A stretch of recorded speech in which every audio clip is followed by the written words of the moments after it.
permission to use his name. He's a Mennonite. When you talk to him, he was a helpful, a nice fellow. Wendell was married and had I guess a child, as best I remember, like 2 or 3 years old. But if you waved at Wendell, he didn't wave back. He looked at you. Well, Mommy's friend said, well, you know, his parents were kind of like that. And so my Amish friends and their children, I would take them to school, and sometimes they would ride with me to pick up their dad from work, where Wendell also worked. And I've seen this a number of times. Those Amish kids were like 8, 10 years old. They would wave at him.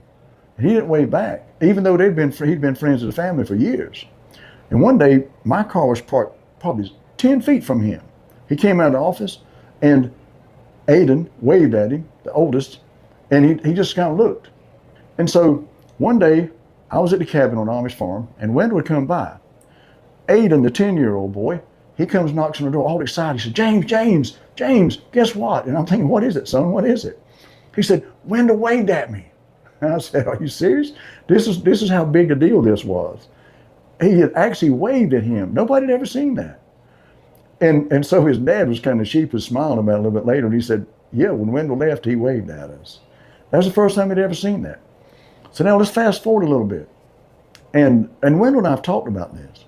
But one day I'd taken the Amish dad, to visit a child in the hospital. We were on their way back, and we got into the Amish community.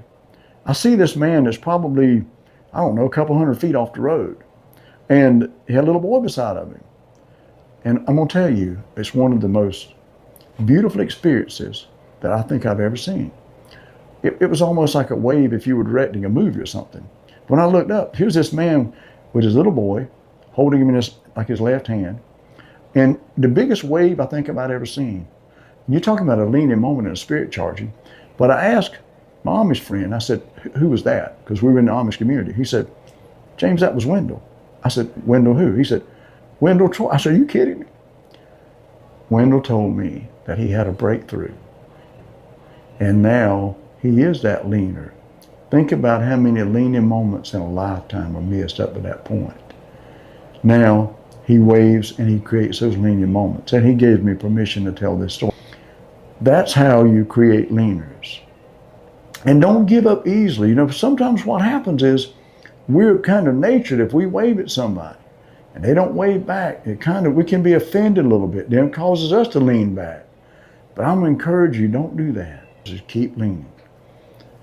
My Amish friends and me, we kept leaning to Wendell until finally we broke through to create another leaner.